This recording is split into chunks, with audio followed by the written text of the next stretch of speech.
Traveling through the Scottish Highlands, you can't help but feel the dramatic power of nature and the history of this wild landscape.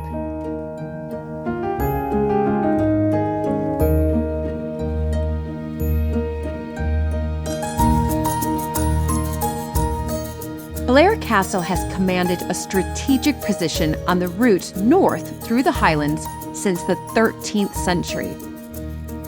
It was during her stay at Blair Castle in 1844 that Queen Victoria fell in love with the Scottish Highlands. The beauty, of course. the people like us at Chibet. It was just wonderful. Absolutely. Blair Castle is everything you imagine a Scottish castle to be. Its architecture is the epitome of the Scottish baronial style, with its fairy tale turrets and crenellations. And inside, there's a dazzling array of Georgian splendor. Oh my goodness, I mean it is, it's just exquisite. With a treasure trove of history stored in the attics. It's the oldest Scottish whiskey in the world. It was the same whiskey that Queen Victoria drank. Yes.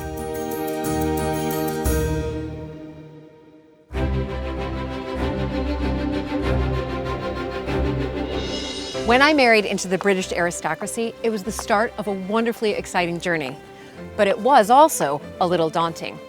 I became a Viscountess, and for an American girl from a small town outside Chicago, that was quite a shock. I live with my husband Luke, heir to the Earl of Sandwich, and our family at Mapperton House in Dorset. Living in a place like this is a joy, but also a challenge. And every day we're aware that we're preserving a very special part of Britain's heritage.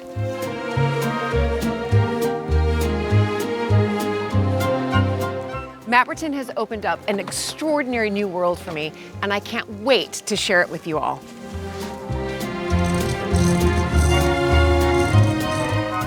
So if you love castles and manors and stately homes as much as I do, please join this American Viscountess as I journey into the British countryside in search of some of Britain's finest historic houses.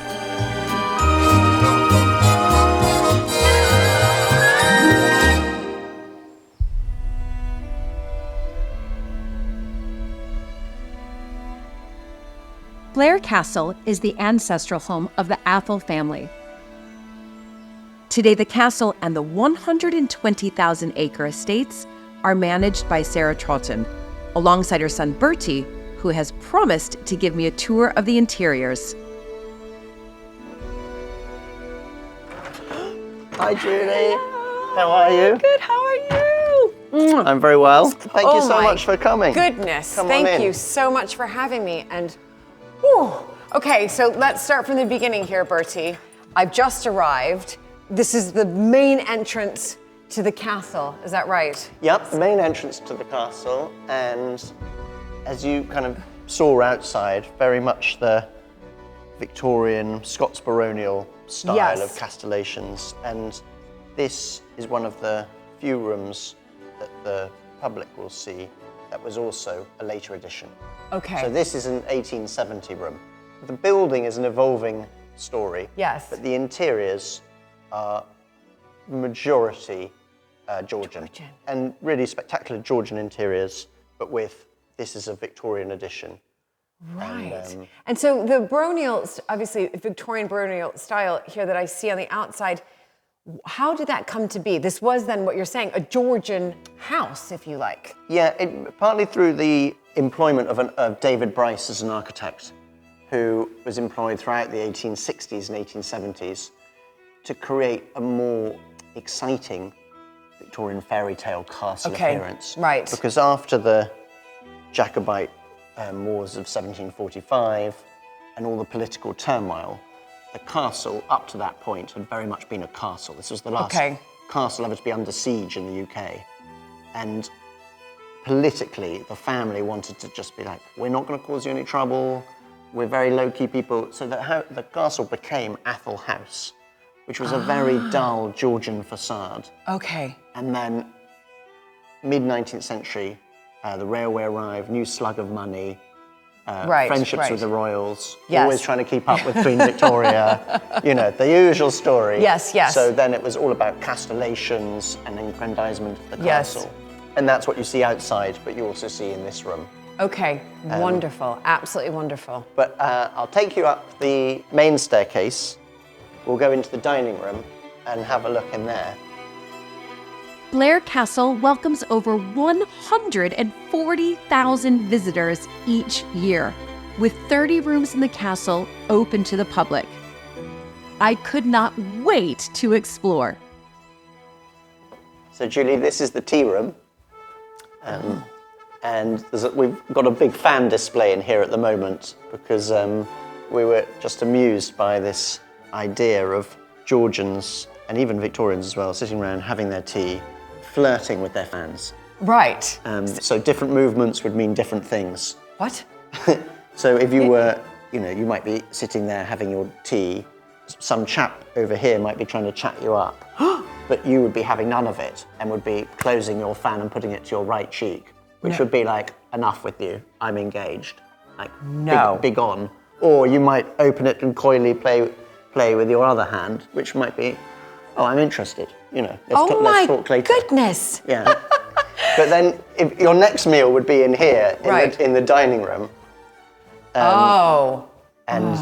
It's exquisite. Georgian again, yes. Georgian again. And all this plasterwork throughout that castle took about 10 years, from 1740s and 1750s. And they spent a huge amount on the interiors after the 1745 uprising, when the exterior of the castle was made as dull as possible. They made the interior as lavish as possible. Yes. Thomas Clayton he was called the plasterer, and he was also doing Holyrood Palace at the same time. Was he? Oh my goodness, I mean it's just exquisite. And then I guess these were the two outfits owned by the 6th Duke and Duchess, so that's sort of 1860s. They were the ones that were great friends with Queen Victoria. Yes, yes. And this is what they would have worn.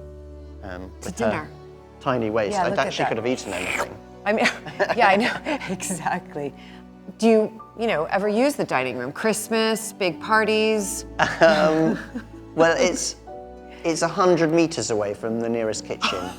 So, is it really? Yeah. So it's not very practical. But occasionally we clear the table away and have a big party in here. Right, okay, so it is used. Yeah. And all these paintings are of scenes from around the estate. Wonderful. Well, it's absolutely exquisite. And, the Georgians just did know how to do interiors, didn't they? Yeah, it's a good room. Yeah, very good.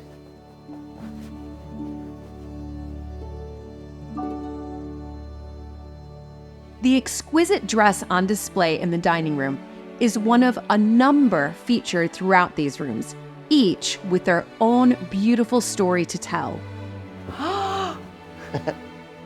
Bertie, oh my goodness. So this is the drawing room. This is the drawing room, and we've got 3 dresses on display here, dating from the Jacobite era. So this one is about 1750, just afterwards, which would have been roughly when this room was done up to be like this. Up until 1500s, 1600s, it would have been part of a banqueting hall. Okay. And then, the Georgians got at it and really went for it. And then the last dress over here is from the Queen Victoria era. So the 6th Duchess would have worn this. And if you look very closely, it's actually made out of, we think about 5,000 beetle wings. What? What? No. Oh my goodness. It was up in the attics for a good 100 years, all in tissue paper, with just a label with my grandmother had written costumes on it. And it was, so we only recently got them all out. A find. And we can only have them on display for a couple of years max. Right. And then we'll have to put them back into the tissue paper and conserve them. Yes. It's obviously an amazing room, but it also epitomizes this idea of Georgian hosting and hospitality. This room in particular tells the story of the 4th Duke and Duchess. Right. And the 4th Duke would fit in very well at Mapperton. He was known for planting trees. He was known as the planting Duke. Okay. He planted about 20 million, we think. So mostly on the southern bit of the estate from You're kidding me. Dunkeld all the way up, yeah. He planted about 20 million trees. Predominantly larch trees. Wow. I can also see dotted around lots of sort of the coronets showing off, yes, they were powerful and mighty, and here's our coronet. And here's our marble. I think they're also saying is that the marble on these tops and around the castle, this beautiful kind of greeny grey marble, is all from the local river, the River Tilt. Right, so they didn't, head on over to Carrara and No need. No need. You have it right here. Who knew that you had marble right here? That quite exquisite marble right here in Scotland. Well, Blair Atholl is known as the gateway to the Highlands. Yes. And part of that is the big geological shift. Right. Where marble is then made. Well, absolutely exquisite. And so again, I have to ask, do you use this as well? Definitely. This room gets used for drinks receptions quite a lot. The furniture is too precious. Right. So is moved out. But then it is a big entertaining space. Okay.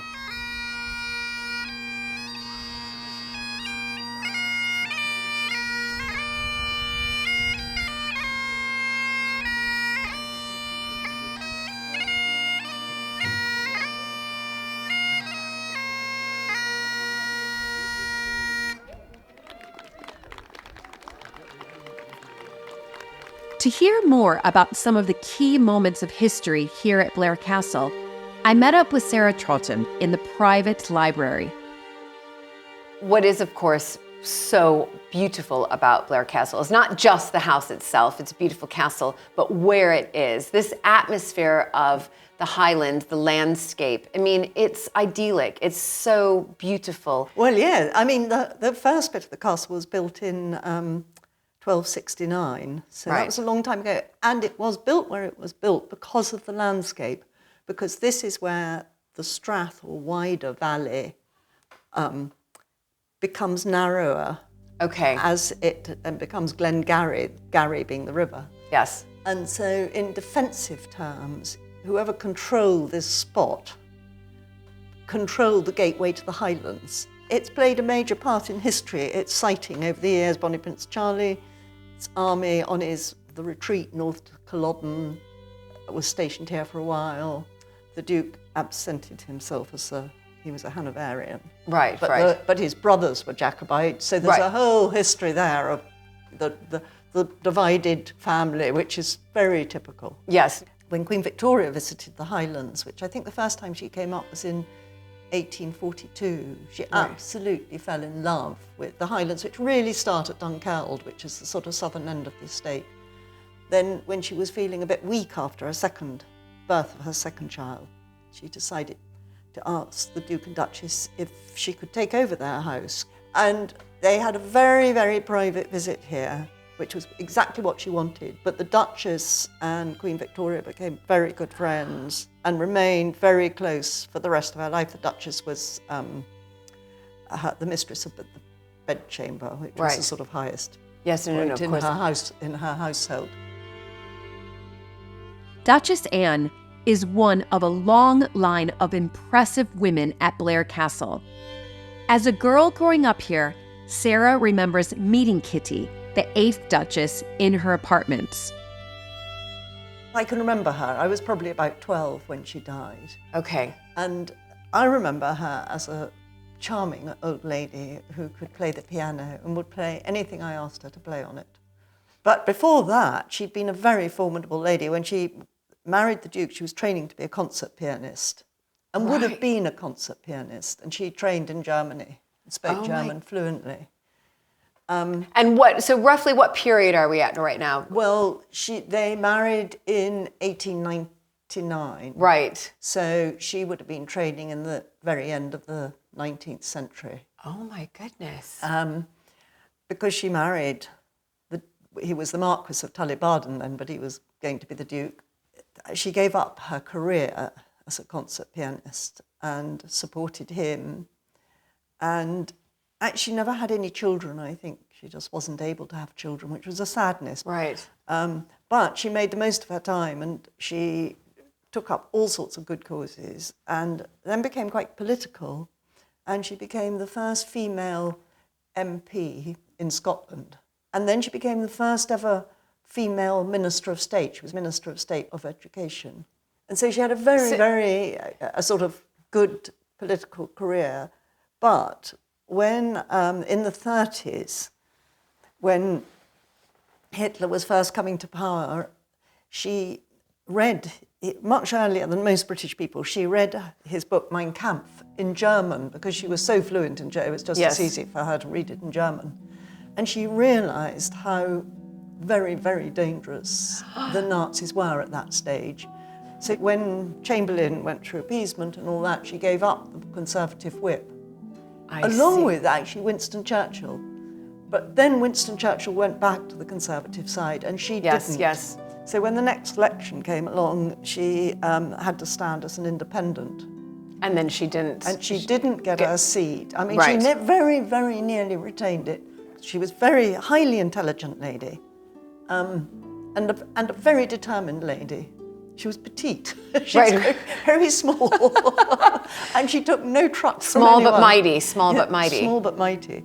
And in the meantime, she's married to the 8th Duke, is that right? Yes. I mean, he was a very successful soldier up until towards the end of the First World War, when his father died and he actually became the Duke. Right. He then returned to Blair, and I think his primary concern was the estate. He was very well liked. He was obviously a very nice man. He wasn't a very efficient estate manager. Okay. The estate was in a lot of debt when he inherited it, and every attempt he made to get it out of debt was a failure, basically. Right. Oh dear. And so in the 30s, he went bankrupt. Right. But he was rescued by my great-grandmother, so he was never actually had to declare bankruptcy. Oh my goodness. So that was lucky. The 20th century was a century of challenge and uncertainty for Blair Castle.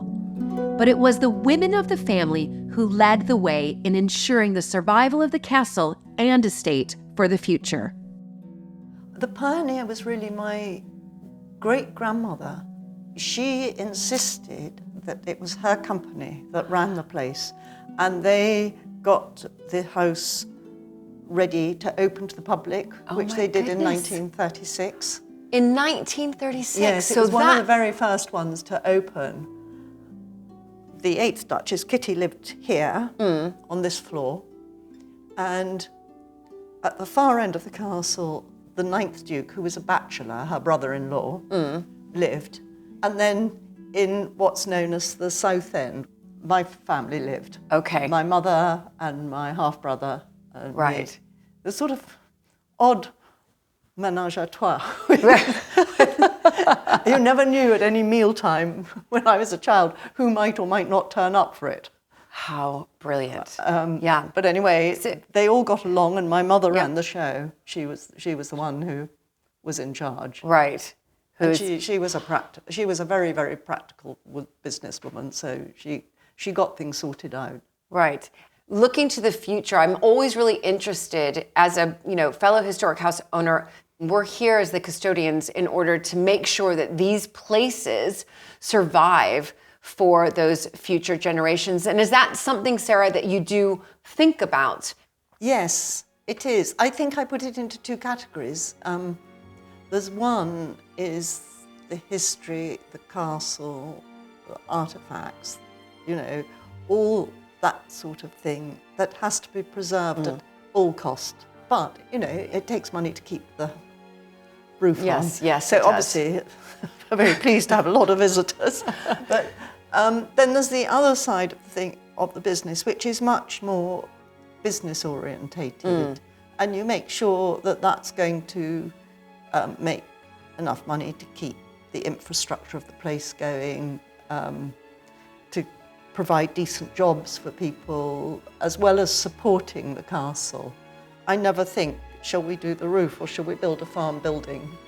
Right. The farm building has to pay for the farm building. Right. The roof has to be done however you get the money, even if you take it off, another successful part of the business. So true. And I mean, there's a big reward too in seeing happy visitors and people. I often walk through the rooms just as if I was a tourist. Yes, you yes. know, to visit her sort of look. And I really get quite a kick actually out of when I hear somebody discuss how lovely something is, Yes. or how well displayed it is, or you know, you get nice feedback. You do. Well, I'm a happy visitor. I mean, what a wonderful, special place, but I'm a very happy visitor here, so thank you. Good, well, I'm glad.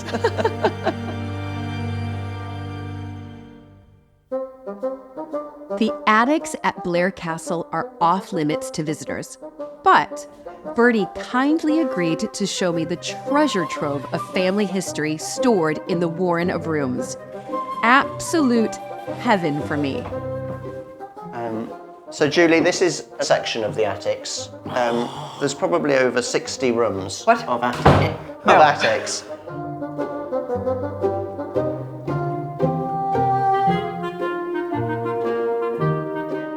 What's amazing about these attics when you go to these historic houses, now this is history. Look at this. It's wonderful, isn't it?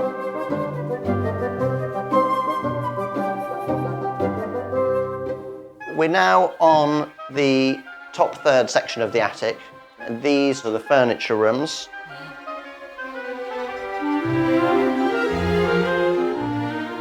This looks like chaos, but I assure you, it doesn't. It doesn't look like chaos. We know what's going on in here. It looks like going into an antiques furniture. Yeah, exactly. It's just brilliant, Bertie. You'll love these bits around here. So Julie, this room is quite good at giving you a picture of how the castle sort of operated in the 19th century. Right. So this is how all the rooms would have been lit through these little gas-fired lights and bulbs. These ones as well? Yeah, even the little ones. They're beautiful. They're really cool. Yeah. And then in about 1905, we built a hydro power station. And then in 1951, the castle went on to mains electricity. Right, mains electricity, So right. decommissioned that. So this would have, but throughout probably the Victorian era, Yes. this is exactly how everything would have been lit. Right. And I mean, it's just interesting to see how, of course, right here, just in this room, you can actually visualize how the castle has evolved to modern day electricity and looking what it was, during the Victorian era and where we are today.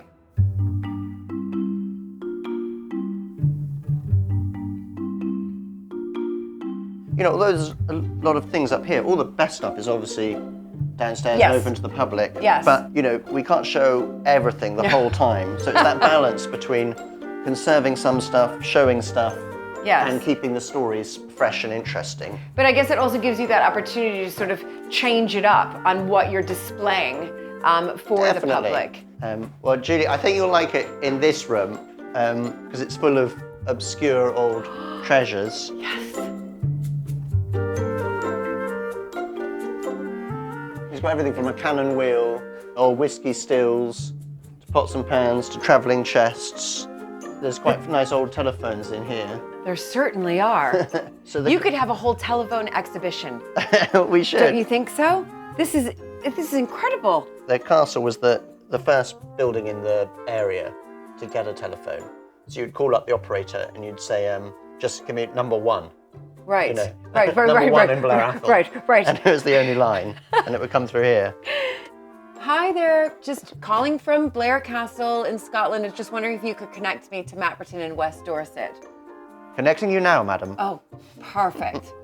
I mean, that's amazing.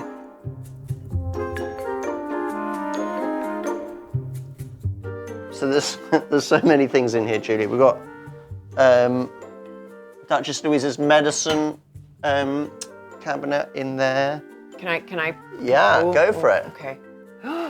Thank you. I feel very honored.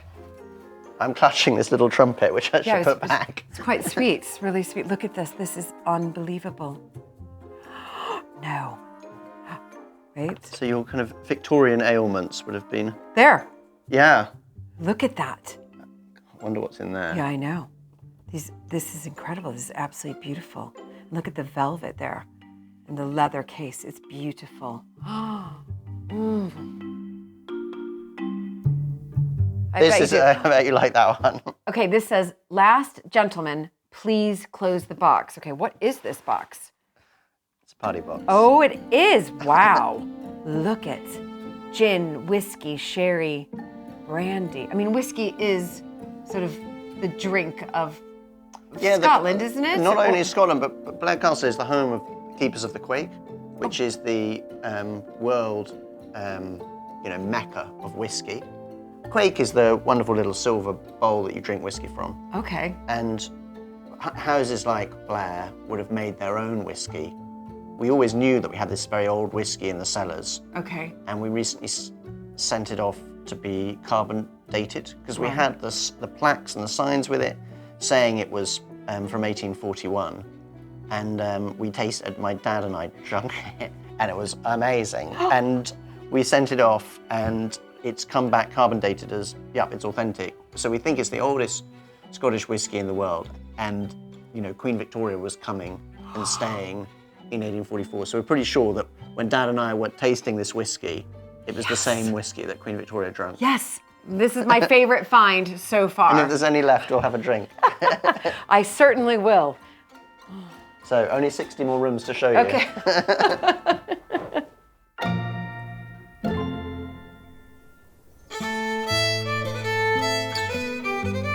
Blair Castle is encircled by beautifully tended gardens and mature trees.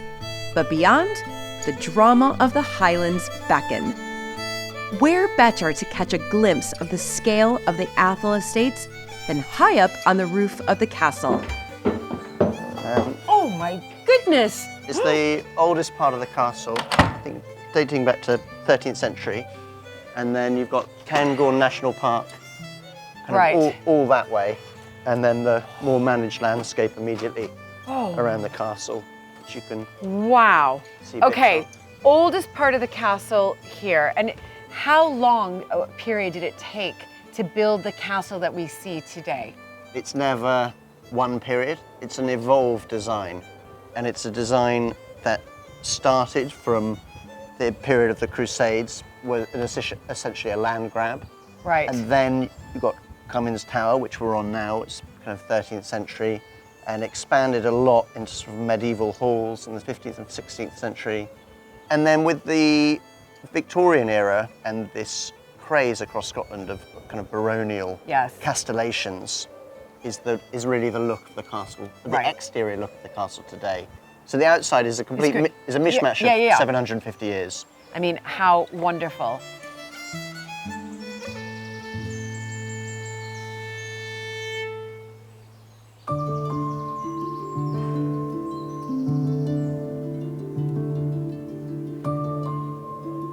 I'm looking out on this incredible landscape, but I think times are evolving as well with what we're seeing out in the landscape and what sort of our forebears did with it. We're having to rethink. And is that what you're doing as well? Are you looking at this thinking, right, I am managing thousands of acres, what am I going to do with it?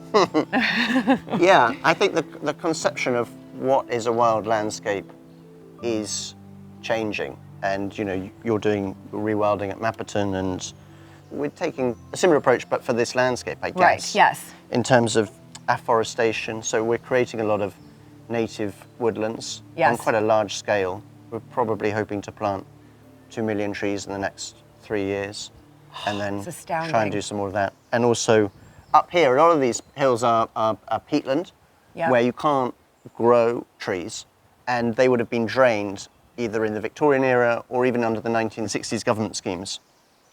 So we're doing a lot of peatland restoration, which essentially means re-wetting peatland. Yes. But both of those things, afforestation or the peatland restoration, create a lot of increase in biodiversity, which is a very nice thing. So you hopefully will see a lot more birds, wildlife, flora and fauna, and generally kind of healthier thing, as well as being carbon storage sinks. Yes, exactly. And then with the farming, we're very taken with the regenerative farming principles, which is essentially the healthier you can make your soils, the better farming you can do. And by better farming, we really mean by having zero inputs. So we're not trying to put any chemicals on the ground or medicines in the animal. And that's not something where you can draw a line and it happens overnight. Right. But there's been a big, cultural change, and we're really excited about it, because I think it's the right thing to do, but it also feels like you're connecting farming with nature rather than just exploiting soil. That's exactly right. And I think it's same at Mapperton. It's about finding the right balance. So, and it's looking at ways, that we can rewild at Mapperton, in particular, those farms that are marginal farmland, but at the same time, keeping farms in hand that, again, are for food production, but also going down that model of regenerative farming and looking in particular at the health of the soil and how important that is. And it's all about knowing what's right for that bit of land. I think with all these historic houses, there's always a big connection between the land that is around the house, and both in the managed sense, often like the immediate policy grounds or parkland, but then particularly in Scotland, in the Highlands, as you get out into the mountains, having a story that relates the house to the land, I think, is very important. Yeah, absolutely. Well said. I couldn't have said it better myself. I also just want to note, I love the Scottish flag there.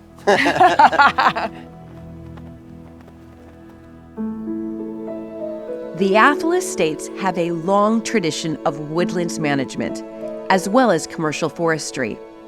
I met up with Georgie Pelly, native woodland consultant, to hear more about how the ancient woodland here is being revived. So Georgie, you've been here working with Atholl Estate for some time now, is that right? Yeah, the last 3-4 years or so we've been engaged with the estates. And what's your role in this beautiful landscape here? Yeah, so we came in to help the estate sort of take, shift their woodland management into a different phase. So at Atholl, they have this really extraordinary history of forest management in Scotland, where they've really contributed to the development of forestry. Really since the 17th century, they were a place renowned for their forestry. And that's sort of going right back to some quirky characters where one of the dukes was so intent on expanding the forest that he would spray seed across hillsides with cannons. So he would literally shoot the cannon out that was filled with seed. That's the story. That is the story. So just finding these really innovative ways of expanding the forest at Atholl. Right. So there's thousands of hectares now that are established, really quite diverse commercial woods at Atholl. And a few hundred years ago, they were bare hills. Okay. So they have this real tradition of transforming the landscape here, of really taking and changing the landscape through forestry, through new woodlands. And in the past, that's been with this focus on commercial species of growing timber. Right. Now it's a slightly different shift, and it's going more towards this ecological restoration. Right. So yeah, it's been a real change. So it's how fascinating, and it's almost, if I don't mind, and correct me if I'm wrong, but I think there is this real shift across the country in going back to this nature recovery, right? Absolutely. And farming same way, right? Absolutely. So nature recovery, regenerative farming. Yeah, absolutely. So yeah, we're seeing that real shift across Scotland. Here at Atholl, they're making that move. It's not to say they're moving entirely away from commercial forestry, it's still part of the picture. But trying to find the balance. Absolutely, yeah. So that's why we're working in areas like this where we have these sort of remnants of native woodlands. Yes. With these sort of key species. Where they're dotted around. Mm-hmm. And you can see where trees have been lost, and you have that retreating canopy cover. So the footprint of the forest has been shrinking over the years just through different land uses. And so this is about bringing that shift where we start to regenerate that land to allow these woodlands to regenerate and create more expansive areas of woodland habitat that link up and bring all these different benefits that we know we do. Right, exactly. Biodiversity, Absolutely. all of that. So when I'm looking to my left here and you can see these sort of native, these are native, right? These are native trees. You think, gosh, what can I do with this? Is that right? Absolutely, yeah. So there's evidence of the way the land's been used, for lots of different reasons, but it's been grazed by sheep and deer. Yes, and that's part of the picture here, but it's just about trying to maybe shift that balance a bit now so that these woodlands are not lost entirely. What we see up this glen, up Glen Tilt, these remnants, they're probably the remnants of the first forest to come in post-glacial times, Right. So the genetic continuity of maintaining the trees that we have now and avoiding losing them. Yes. You know, there's sort of that key genetic material Yes, that yes, if we lose it, it's gone. It's gone. And that's that whole, you know, sort of journey through from the glacial time. Yes. So incredible, and it's about trying to preserve that. absolutely, yeah. And when I also look to my right, though, I can see sort of dotted around sort of bundles of logs. Is that you as well? Yeah, this is quite a big piece of the picture that we're trying to shift in this blend. So this is the start of a really large scheme, a new planting scheme, a native woodland scheme. Right. So that's the first evidence of the fence line coming in, and that will be a deer fence. So we'll be excluding deer from quite a significant area. Yes. For the first sort of 20, 30 years, really, to allow those trees to establish fully in that time. Wonderful. And I mean, for a scheme like this, it's we're talking about sort of 500 hectares or so in size. Yes. And sort of 400, 500,000 trees. Yes, that's incredible. yeah. Because as much as we love deer, they can be quite damaging to, again, new life. Absolutely, that's it. They do naturally browse on these seedlings that are coming through, and they just, if where that happens repeatedly, those trees just won't quite quite grow. Exactly, Yeah. they won't make it. So it's just especially somewhere where we're establishing a lot of new seedlings. It's not just relying on the natural regeneration. There's areas where we don't have that seed source, so we come in, we plant seedlings, and we have to protect them. And you have to protect them, right? So you're really helping and aiding in this recovery of nature. Absolutely, that's what it's about. Yeah. Yeah, really trying to kickstart those natural processes again, bring the trees back into the landscape in these areas. And then all the benefits that they're associated with, like, as you said, the biodiversity, really focusing in on the soils and how they develop, the water moving through the landscape. Exactly. I think it's really interesting here at Atholl. It is looking for a balance. Genuinely, it's not a full shift from the traditional land use to just full rewilding. It's somewhere where they're trying to find a balance between different land uses. Still have the farming, still have your stocking, but have your woodlands and expand them as well within that wider picture. Yeah, absolutely. Well, thank you, Georgie. This is brilliant. Well, gosh, if I could come back here in about, 20 to 30 years, and I might see a big significant change. difference. Exactly. Absolutely. It is absolutely all about balance, protecting new plant life and controlling the deer population who majestically roam these hills. Highland ponies have long worked and been bred on the Atholl estates, their bloodline dating as far back as the 1860s. Both Queen Victoria and Queen Elizabeth II were passionate about these beautiful but hardy ponies.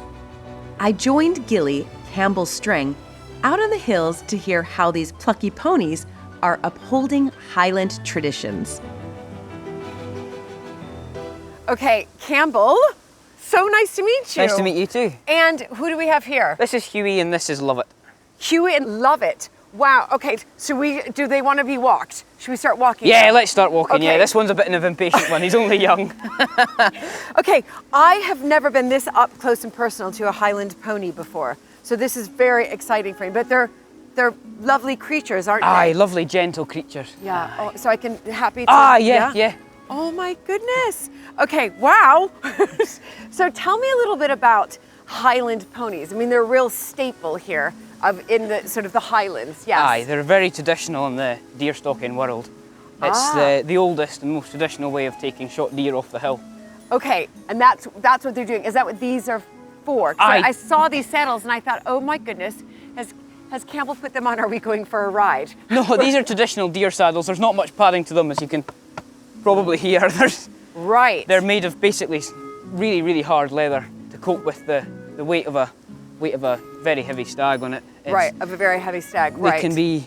They can be upwards of 144, 150 kilograms. Right. They're very heavy. Ooh, okay. This one, Lovett likes to. Yes. Aye, he's only 5. He's quite young. He's only 5. Oh my gosh, he's sweet. Okay, so when you're culling the deer, putting them on the back of these Highland ponies, yes? Yes. But there is a purpose around culling the deer, isn't there? Yeah, it's just if you have too many deer, you won't have any plant life.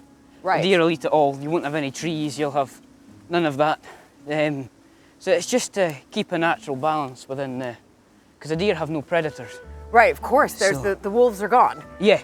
And you know, we are here in beautiful Scotland. You know, it's just green, it's luscious, and keeping a healthy balance, if you like, of the population is brilliant for regeneration, right? Because that's what the deer can damage landscape, can't they? They can damage a lot of landscapes, but also help a lot as well.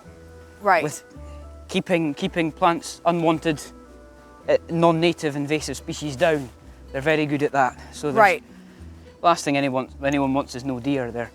And this is really the job of the Highland ponies, is that right? Yes, it's essentially, it's taking shot deer off the hill is their main purpose. On some estates in Scotland you do a bit of grouse shooting.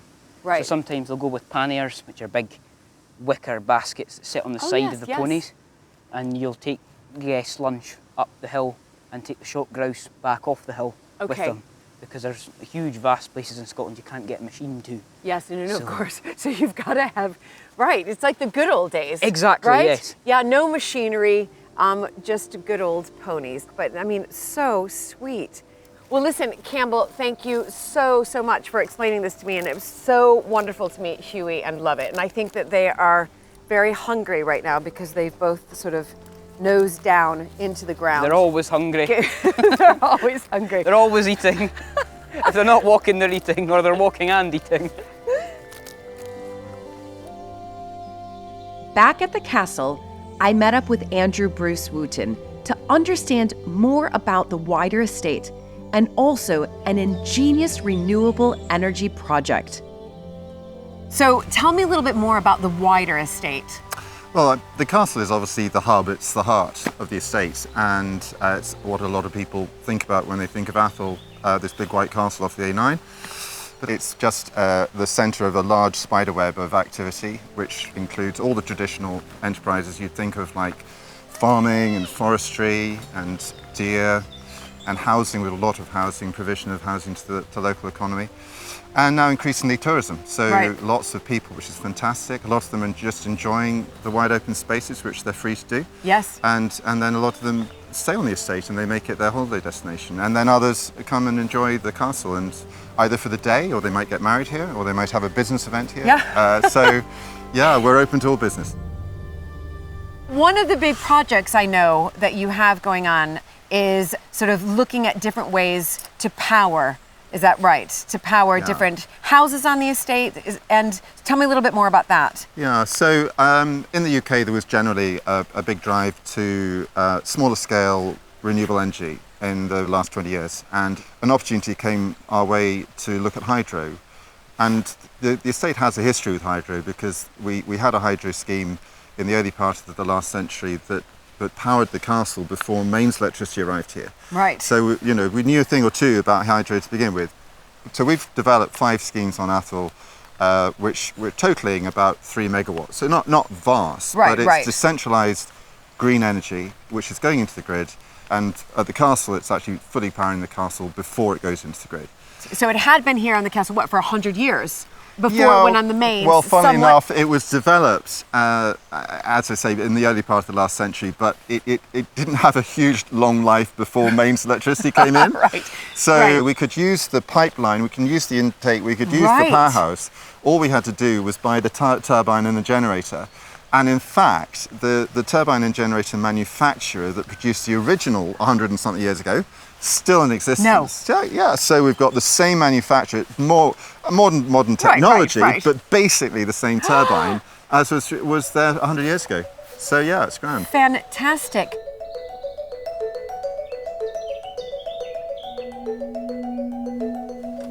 Come on in. Okay. This is it. Yeah. So.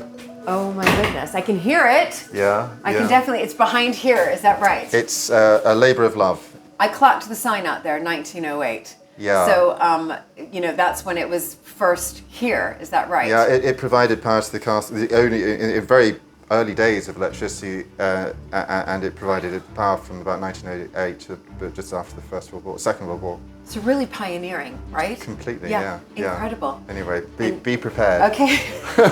Be prepared for the beast. Oh my goodness! Wow!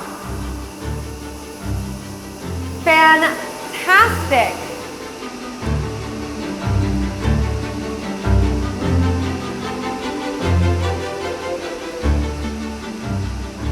Tell me just a little bit about this design. Yeah, so it's produces about 81 kilowatts of power. Right? It's got a high efficiency of about 55%, which is pretty good. It's got about 10 bar of pressure, so it's taking water off the hill. Instead of a river input, it's taking water off a ditch system on the hill, which makes it incredibly efficient. And it comes down through a 500 millimeter pipe, the old original pipe, to this point where it gets squeezed into that 300 mil pipe, and then squeezed even more, and then pushed into a turbine through jets. And that's what rotates the turbine. Right, and that's what we're hearing. And that's what you're hearing. That's what we're hearing. Absolutely incredible. Thank you, Andrew. What a treat to see this, and just to see how we've evolved, or you've evolved, but you've come back. And there are schemes like this that are still going 100 years more. Yeah. So, I mean, this come back in 100 years, it'll be here. Incredible. That's what we like to see. Thank you, Andrew.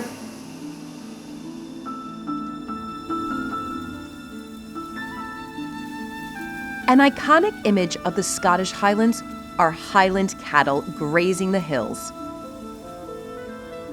And at Blair Castle, they are part of the bigger picture of regenerative agriculture. Gordon, it's so nice to meet you. And you. I've heard through the Blair Castle grapevine that you've been here for quite some time. Yes. Is that right? How long? 39 years. 30. Okay, no. So can we just pause for a second, because I do have slight fear of cows. I just thought I would mention this. Yeah, they're fine. You'll be fine. Don't worry.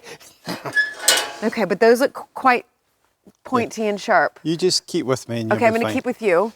Oh my gosh. Okay. In fact, you but could can probably they just smell my stroke fear? her, see? No. So can I give them a... Should I close this gate? Yeah, just come in. Okay. Yeah, she's fine. The other one's a wee bit more temperamental. She'll not bother you, but she'll just not come to you. Okay. This one is different. Okay, great. When I look at these Highland cows, look at how sweet they are. This is what you expect to see when you come to Scotland, right? Yeah. So more and more now. Stop it. More and more now, and why is that? Because we use them for different systems now. We can put them out in the hill. The whole idea here now is to maybe get another 10, and they put collars on them, and then they put them on the hill. You've got to remember, in Scotland, these were the main thing many years ago. It was all Highland cows, because they're easy care. They're great. They're actually lovely animals. They are lovely, but no one seems to be coming towards my hand. Is that okay? Yeah, she'll come. Look, if I take that bucket away. Okay. Yeah, put your hand out. Oh my gosh. There you go. Oh. She's fine. She'll not bother you. Okay. Okay. Here. Here we go. There you go. There you are. That's better. All right. Okay. Now they'll come in. This one here, she's a bit more. Okay, I'm going to stand behind you there, Gordon. There you go. Right. So you're here on the estate, and you look after these lovely animals. Yeah, these and another 150 cows and calves, and you've been here for 39 years. You must have seen a lot of changes. Yeah, an awful lot of changes. When I came here, there was 11 people on the farm. Now there's basically 2 on the farm. So the farm's changed over the years. Systems have changed. We were in organics, so we were trying to do something different there. Right. But now the future is regenerative agriculture. That's right, regenerative farming. We're doing something different, Can I do that? Is that okay? Of course it is. Okay, wow. So changing times. So we've all seen change throughout the world, and there'll be a lot more changes to come, I'm sure. Yeah. But I have to say, it's really exciting to see these up close and personal. Okay, what was that? Oh, they're just having fun. Okay. You're okay. Don't panic. Okay.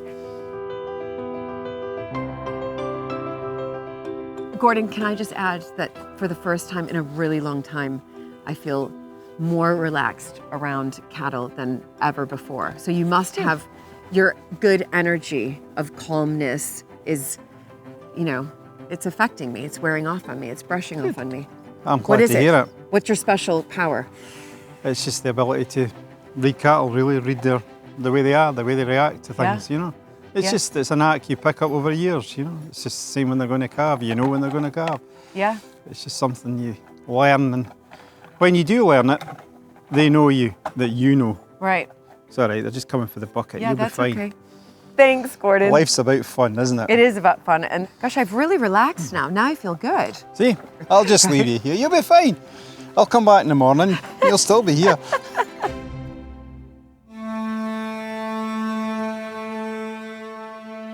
In 1842, just 5 years after she ascended to the throne, Queen Victoria visited Scotland for the first time. And 2 years later, Queen Victoria and Prince Albert returned to stay at Blair Castle. In the private library of the castle, Sarah Troughton explained more. So Queen Victoria, 1844, she's here. This is before Balmoral, is that right? And is it because of her stay here that she decided, right, I want a residence in the Highlands as well? Yes, I think she was very, very influenced by Prince Albert. Right. Who loved it and immediately saw a connection between here and the German landscape. And if you go, there isn't a public road, but there's a very good footpath. If you go up Glen Tilt, I think it's about 30 miles to Balmoral if you take that route. It's my goodness. But there's a famous picture of them, which is actually at Balmoral. We've got one or two of the sketches of her crossing the Taff, which was one on a pony, which is one of the rivers she had to cross in order to go on her way. There's a bridge now, but there wasn't in her day. And she's on a pony with her skirts lifted up, but her two pipers are waist deep, still piping as they cross in front of her. And the poor pony boy and everybody else. It was quite a sort of funny picture, really. Right. And also, I think this visit really helped to establish their love of the Highlands, and thus that's why we have Balmoral. People then wanted to come and go up north and visit because of the impact that I think Queen Victoria has made here in Scotland. I think that's right. I think the timing was good. I mean, the whole Jacobite rebellion and, you know, banning tartan after that, which was only ever half banned, actually. Right, yeah. A lot of it's made of the fact it was banned. All that was in the past. Right. I mean, it was 100 years in the past. So yes, people were ready to appreciate the Highlands. Yes. And the Highlands have become a lot more modern by the Victorian era. Right, right. And were part of Britain, very firmly part of Britain. And I think that it was just the ready moment for more travellers and more people to appreciate it. And to be able to experience the beauty of the Scottish Highlands. Oh, definitely.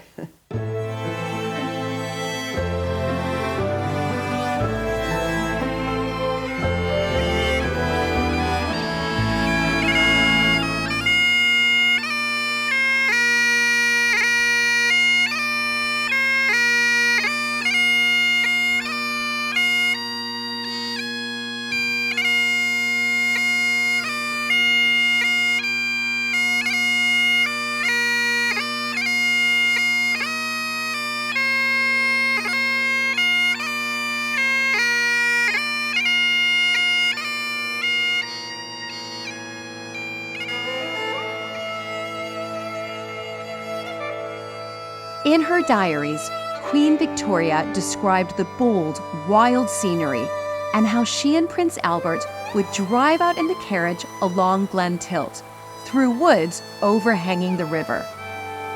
Details of the royals' stay at Blair, together with centuries of historic family documents, are kept secure in the archives of the castle. Sarah and I met archivist Karen Guthrie, and Sarah shared a chilling moment in the recent history of the castle. Wow. There you go.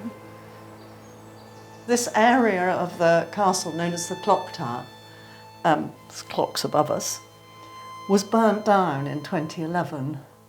There was a fire. Under here used to be where the old wood chip boiler was working. Yes. And all the wood chip and the auger and the oil boiler to back it up.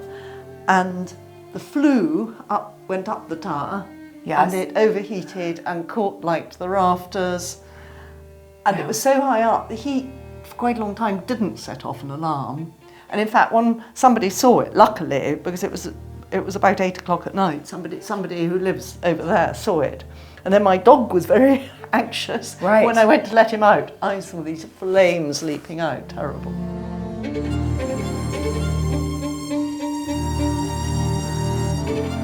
How long did it take to put out the fire, and did the fire spread, or was it contained?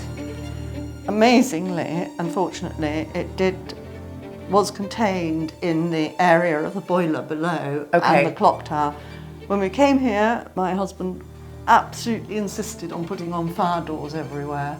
He said that's very vulnerable, that area. And thank God they'd been installed, and it did keep the fire into just this area. Right. And you know, the archives in those days was stored up at the other end of the castle. Well, that was going to be my next question, because here I am in the archive room, and I was thinking, oh dear, the archives, but they were stored, in a different location. Fortunately. Oh, thank goodness.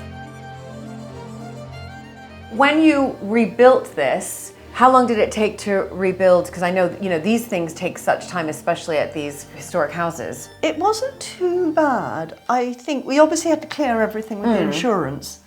But I think it was about just over a year before we had this up and running. And during that period, is that when you decided to move the archives in here and make this the new archive space? How did that come to be? Yes, we decided immediately that any boiler we had in future was not going to be in the castle. It would be out in an outbuilding. Obvious decision. And then so then obviously, what are we going to do with this? And we had all sorts of thoughts, but I'd always been nervous of the archives where they were before, because there was a flat above them, a domestic flat above them. And I thought it only takes someone to have the bath or overflow or leaking pipes. Yes. And things wouldn't have been very good. So we just thought, right, a purpose-built archive, a visitor's room where we are now, properly temperature controlled. Yes, I can feel that. I can feel the temperature right when I walked in. And actually, I think it was a good decision. No, brilliant. The castle holds archives of the royal visit in 1844, with the friendship of Queen Victoria and Lady Glenlyon, later the 6th Duchess of Atholl, recorded in private correspondence. Throughout their lives, they wrote letters back and forward to each other. And we have all these letters that Queen Victoria wrote to her. And they're friends' letters. They're not political letters. Right. They're just two ladies writing about their families. And how would they address one another? I'm just curious. The Queen addresses her as Dear Duchess. Oh, she does. So they were very close. Very close. The 6th Duchess of Atholl was mistress of the robes or the bedchamber. And Queen Victoria actually sent Duchess Anne this drawing that she had done, explaining how she would like her train carried. We can see it's come from Buckingham Palace. Yes. A lot of the letters are edged in black, and we know this is after Prince Albert had died. Right. When she visited the castle in 1844, we have this house book here, which was kept by the housekeeper, and it lists all of the people that she brought with her. No. So these are all of the staff she brought with her. It says at the bottom, correct me if I'm wrong, but I feel it says 114 total. That can't be right. No, that is. And when you think this was a quiet family holiday. Oh my goodness. And she brought her It's like a whole community. Yep. It's like village. She brought her upholsterer, just in case. What? I noticed the piper as well, of course. Hairdresser. She has a pastry chef, a confectioner. A roasting cook. Three just normal cooks. Oh my goodness. Wow. Those were the days that no longer exist. But fantastic that you've got this incredible record. Now, when you were opening up that book, I did just spot this. It says private, keep this locked up.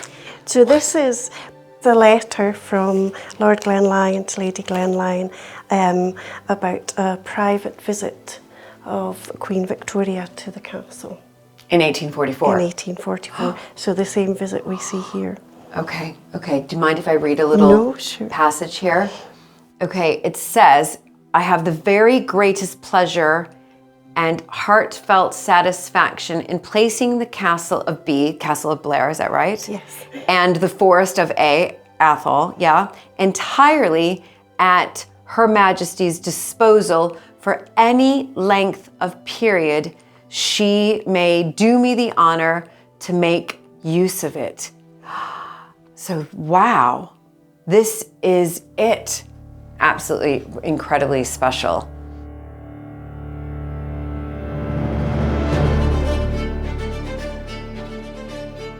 The enjoyment and privacy of Queen Victoria's stay at Blair Castle in 1844 was so treasured that the monarch bestowed a special honor on the men of the Atholl estates who had guarded the royal party.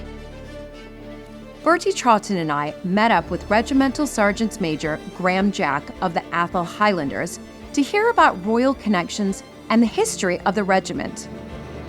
Can you give me a little bit of the history and the origins of the Atholl Highlanders? We go back so far in history. We were at Culloden. We were signed up to go to America in 1777. Were you? The American Wars, yes. Oh there my was gosh, wow. 200 local men and 1,000 other recruits, all ready to go from Glasgow. Right. And the war ended in America. Yes. So our 12 companies were distributed through Ireland, and we were there for very nearly 6 years. Okay. And we were going to fight in India, and there was a problem with the men because there was no re-engagement bounty, and there was almost a mutiny. Right. And in 1783, we were disbanded. Were you? Oh my goodness. Disbanded. Disbanded. Not wearing what we're wearing today. Okay. This has all come about through Lord Glenlyon. Okay.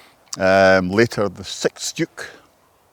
And the uniform you see today, with the exceptions of the white on the sleeves and the collar and the stockings, was the same uniform he put together for a retinue of men to go to Ayrshire for the Eglinton tournament. How fantastic. 1839 it started, and that was it. So in 1842, Queen Victoria, this is our first touch with Queen Victoria, and Prince Albert were going to Taymouth Castle.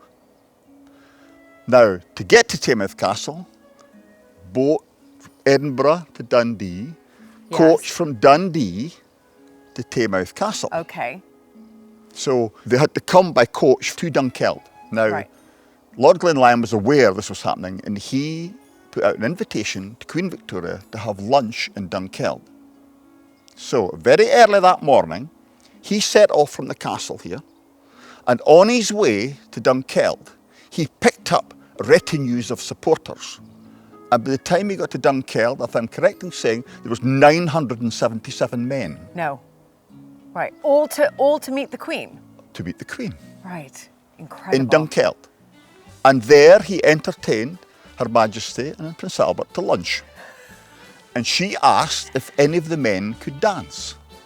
And some of the men could dance. So they danced reels for Queen Victoria at Dunkeld. So that was the first time we'd ever met Queen Victoria. Okay. But this was before she started to look for a property in Scotland. Okay. She was looking for a castle in Scotland. She fell in love with Scotland. Right. The beauty. Of course. The people. Who people wouldn't? like us that she met. It was just wonderful. Absolutely. Absolutely. Just 2 years later, in September 1844, when Queen Victoria and Prince Albert stayed at Blair, the Atholl Highlanders protected the royal family at the castle. We had a guard at the front of the castle, and there was an officer and men 24 hours a day throughout the whole of her stay. And it was that friendship shown to her that brought about colours being presented to the Atholl Highlanders. Right. So we have colours today which are replicas of those first colours. Yes. And these were signed off and presented to the Atholl Highlanders the following year in 1845, and it gives us the right to bear arms in the Queen's defence. That is incredible. And so that was quite an honour, is that right? Very much During an that time. Absolutely, yeah. And that's why the Atholl Highlanders are often referred to as the only private regiment or the only private army in Europe, because of the Queen's colours that we have. Because of the Queen's colours.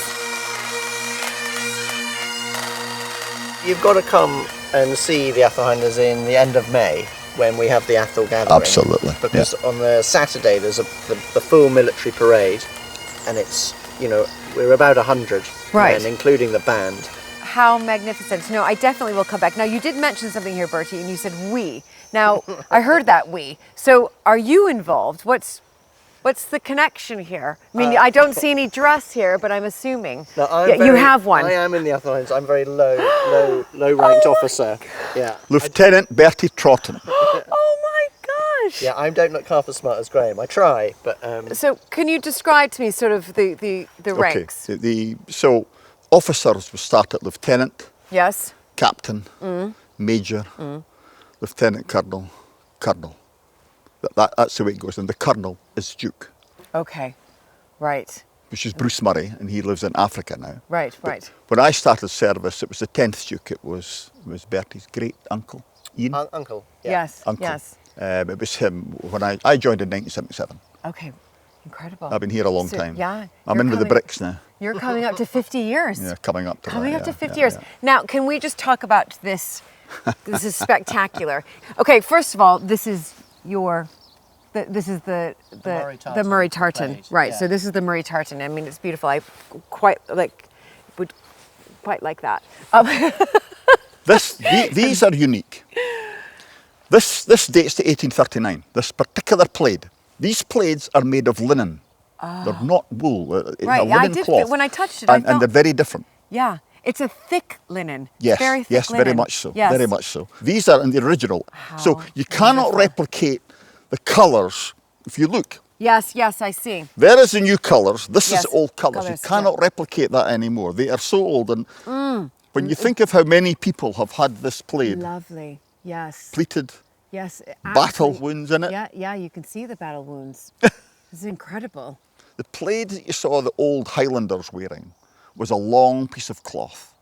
They laid it on the ground, they rolled into it, and a waist belt, pulled the waist belt through, pulled a bit over the shoulder to give you the same look as I have, but without all the paraphernalia, because I can't dress myself. Very similar I to need how somebody I to dress me. this afternoon. Rolled them up in it. I was wondering what was taking so long. Now I know. So that is why, you know. Right, that is the plaid, and if it's put on properly, the back should look like an eagle's wing. It looks exactly like an eagle's wing. Yes, it does. So if you think of he's put it if on you properly. think of a bird of prey with its wings closed, Yes. that's how the back should look. Yes. Straight down the middle of the back. Yes. Bertie, well done. It's perfect. It's absolutely perfect. No, I wouldn't say it was perfect, but he's trying. How magnificent. Now, can we move Oh, up yeah. here? Uh-huh. Yes. Where would you like to start? Well, yeah. The juniper? Yes. Okay. Juniper is a bush plant which grows prolifically on the estate. This is a wild version of the juniper, and it does grow around. There's bushes at the top there. Right, yes. That's juniper bushes there. It's a very jaggy. Yeah, it is. Very jaggy material. Right. So when you've done your training, and on the day, says yes. on parade day, you will be presented with your piece of juniper. Up to that point, you've got a Glengarry. This is a Glengarry bonnet. A Glengarry bonnet. You've almost got a Glengarry bonnet. I know. I was about to say I'm quite close. I was trying. A Glengarry bonnet, and what we do is here, when you are presented, become a full-time Atholl Highlander, you present me a piece of juniper, and the juniper then is put in behind your cap badge like that. Yes. And then you wear that whenever you're on parade. Wear that whenever you're on. The ducal cornet. So that's our royal connection. Yes. Then we have the wild man of Atholl. Okay, well, I've seen him dotted around, and I haven't asked yet, but it seems to be he's holding sort of a dagger and a key. This alludes to King James III of Scotland issued orders to Earls Crawford and Atholl to go and bring the Lord of the Isles, Earl Ross, into custody in 1475. No. he was creating a lot of trouble in Yes, the Isles. yes. And King James wasn't very happy about it. So Earl Crawford had the boats, Atholl had the men. They went. They combined forces. And yes, they went and they captured him, brought him back to Scotland where he stood trial.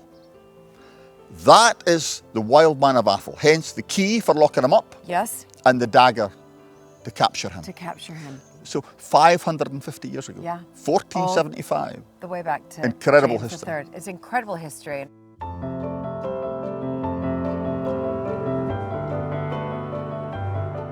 I started my working life on Atholl Estates here. So I started in the forestry in 1971 and I went to the farm in 1973 and I left the farm in 1980 and I joined the local police, Tayside Police. And I was in the police for 27.5 years and that is a long service police medal. And then that's the Queen's Golden Jubilee medal because I got that when I was serving. And so this is the Platinum Jubilee. This is so the platinum that one. we have done, and that's why it's yellow and black, because the ducal colours are yellow and black. Yes, exactly. I do know that. How wonderful. Can I ask, did you ever meet Her Late Majesty, Queen Elizabeth II? I have, yes, on several occasions. Have you? Both privately and when she's been officially on things. We parade. We have walked through the Glen from here, as Queen Victoria did, to Braemar Gathering. And while the Queen is in residence, and now the King is in residence at Balmoral, every year they come to the Braemar Gathering for an hour. Do they? So what we have done in the last couple of times is we have got a little help, a little transportation up to Forest Lodge, and then we walk through the valleys into Aberdeenshire. Get picked up at that, so we can all do it in a day. Yes. Get picked up at the other end, and our other clothes, our uniform clothes, we're wearing the kilt when we're going through, and our other uniform clothes are there, and we get dressed up, and then we parade for the gathering. And in 2011, we presented our colours to the Queen in the royal box, and she came forward and she touched our colours, which just re-establishes that connection. Exactly, exactly. Wow, well, what a treat for me just to meet you, be in your presence, you know, have you transfer some of your wonderful, amazing knowledge onto me. But I will say, Bertie, the next time I come up here, I'm looking forward to you being dressed as smartly as Graham is. I'll never be that smart, but I can try. The original colours granted by Queen Victoria to the Atholl Highlanders in 1845 are kept secure in the attics of the castle, where Kieran carefully unwrapped them to show me. So here we are in the attics, and this is the original Atholl Highlanders colours that were awarded by Queen Victoria. No, these are the original flag, the colours, but they're in such a fragile condition we can't have them out on display. But there you see our wild man of Atholl. Yes. And the two colours. And the two colours. Beautiful. So something like this, Kieran, I mean, of course it's very fragile. These are the original ones. But do you have to do any restoration around it, or is it better just to keep it as is? These have actually been conserved, so they're now in a stable state. Right. So they are kept up here out of the way of the public and out of use. Yes. So they will stay like this, and hopefully that will mean the condition will be preserved for next generation. Yeah, for the next generation. I mean, they are absolutely exquisite. What a treat to see this. Thank you so much for joining me on this magical journey into the history and landscape of Blair Castle. It's been breathtaking. Be sure to join me soon for more historic house adventures in Scotland and across the UK.